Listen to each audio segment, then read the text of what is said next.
السلام علیکم ورحمۃ اللہ وبرکاتہ. پیارے بچوں، میرا نام ڈاکٹر مفتی حافظ علی حسن Faridi. I welcome you all on the platform of digital academics provided by Moonlight International Publishers. پیارے بچوں، میں آپ کا گریڈ 4 اسلامیات کا ٹیچر. آج ہم چیپٹر نمبر 5 حسن معاشرت و معاملات پڑھ رہے ہیں. پوائنٹ نمبر 3 وطن سے محبت. پیارے بچوں، SLO وطن کی محبت سے آگاہ ہو سکیں اور وطن کا معنی و مفہوم جان سکیں.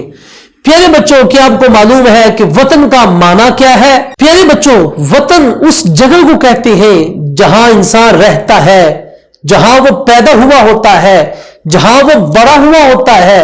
تو پیارے بچوں، اس جگہ کو وطن کہتے ہیں. انسان کے رہنے کی جگہ اس کو وطن کہا جاتا ہے. جیسا کہ ہم پاکستان میں رہتے ہیں تو یہ ہمارا وطن ہے. پیارے بچوں، وطن کی محبت ہر انسان کے اندر ہوتی ہے اور یہ فطری عمل ہے. کوئی شخص بھی وطن کی محبت سے انکار نہیں کر سکتا. پیارے بچوں، ہمارے پیارے نبی حضرت محمد خاتم النبیین صلی اللہ علیہ وآلہ وصحابہ وسلم بھی وطن سے محبت فرمایا کرتے تھے. یہاں تک کہ جب قریش نے آپ پہ ظلم کیے اور آپ کو پریشان کیا تو آپ خاتم النبیین صلی اللہ علیہ وآلہ وصحابہ وسلم مکہ کو چھوڑ کر مدینہ طیبہ تشریف لے آئے. لیکن پھر بھی آپ خاتم النبیین صلی اللہ علیہ وآلہ وصحابہ وسلم کو مکہ کی یاد آیا کرتی تھی.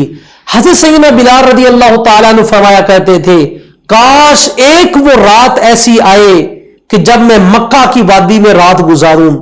پیارے بچوں، وطن کی محبت ہمارے ایمان کا حصہ ہے.